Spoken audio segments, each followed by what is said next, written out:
Oh, look at that low sun. It's definitely autumn. Where are the mushrooms? That's what I want to know. Where are the mushrooms?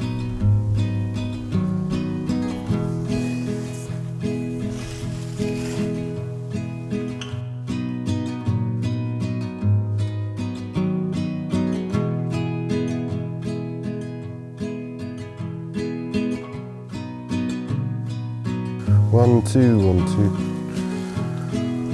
2. Looks good to me. Right.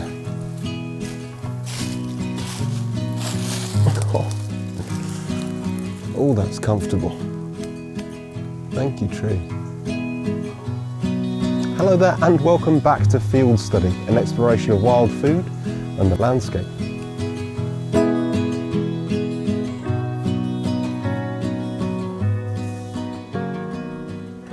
It is beautiful out today.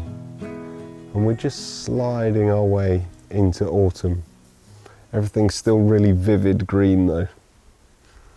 It seems to happen faster elsewhere in the country, but sort of the end of summer lingers on here just a little bit longer.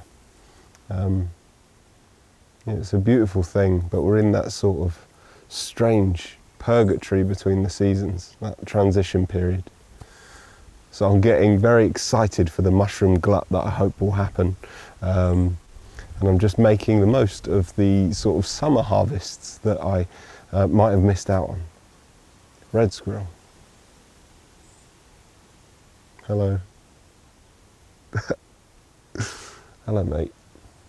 So just wanted to take this opportunity to take stock and let you guys know what's going on down here on the Isle of Wight at Fieldstudy. We got lots of exciting things in the pipeline, but it is very hectic down here at the moment.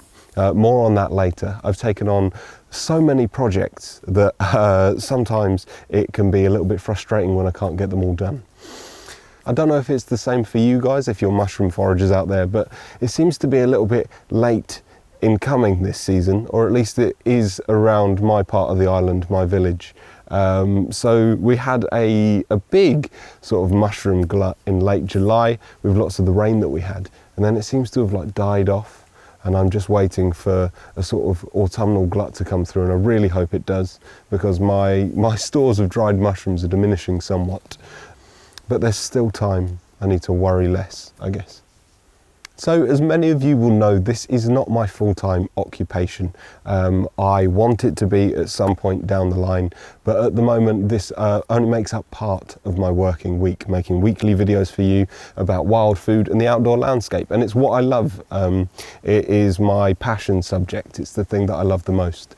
And it gets me out into places like this on a regular basis. But for 3 days a week, I am a brewer in order to pay the money. So I brew beer at a microbrewery down here on the Isle of Wight, which is another one of my passions. So I'm quite lucky in that respect. But between the two things, it doesn't really leave that much time sometimes for other things, for socializing, for community, etc. Lots of you will know that over the last couple of months on a Friday night, we have done a community live stream, and they're fantastic. And I love them. You guys ask me lots of foraging questions. We answer them together. We get excited for the weekend. It really is a lovely thing.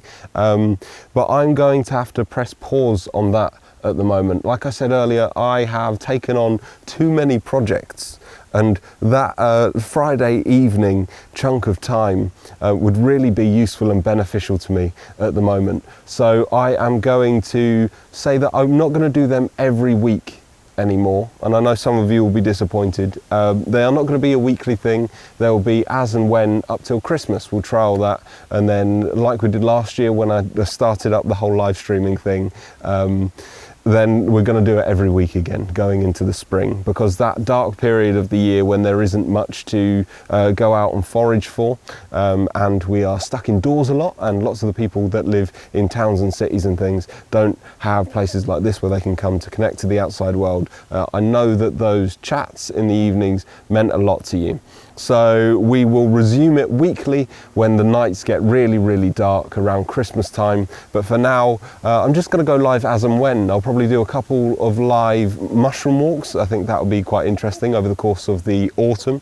And yeah, maybe another one with another project that I'm doing along the way. But just to let you guys know that they won't be happening as a weekly thing for the next couple of months. And it just gives me time to work on some of the things that I'm working on. But like I say, you'll have to wait till the end of the video to find out what I'm talking about. It brings me no end of joy to know that we are growing as a community, and we grow every day. There's new people popping up.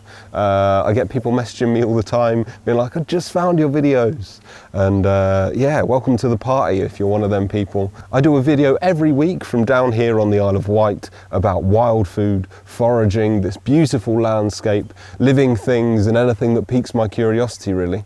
And that's quite a lot of things. So welcome to the party if you've just joined in. You can always reach me over on my Instagram, etc. I'll put links to everything in the thingy below. And we are an excellent community of people, so if you've got a question, pop it down in the comments of any one of my videos, and everyone sort of self-regulates. I've got regular contributors that will help answer if I don't answer straight away. And that's a beautiful thing. So we are a community of like-minded foraging folk that appreciate being outside in the outdoor landscape, and you're very welcome to be here. So hello. One of the things that's made it difficult for the live streams is the fact that down at Fieldstudy HQ, or my garage, where I do lots of the sort of cooking segments, where I have my sort of research library and stuff like that, has been wow, it's been completely turned upside down. I'm renovating it, trying to get it ready for the winter, so that I can keep all of those books safe, so I can keep it at a stable fermentation temperature for my wine making, etc. So I have taken everything out, I'm insulating it, repainting it, all of that stuff. So that takes up a lot of time in the evenings, as you can imagine. But once it's done, we can get back down in there, and I can go through some of the skills that are sort of adjacent to wild food and foraging, and also some of the history and the ethnobotany behind the plants. I want to do a lot more of that stuff going forward. And down there is an excellent place to do it, because I've got all of my reference books that I can show you. And yeah, it's just a fantastic place to be. So that is currently being renovated at the moment, and it's taken slightly longer than I'd hoped. I'd hoped to have got it done at the end of summer, but it's sort of dragging on, spending money on it every now and then.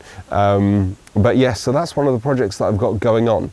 But when it is done, it will improve the channel no end, I think. I'll be able to bring you a more diverse range of videos on many different subjects. So I'm looking forward to that in a way.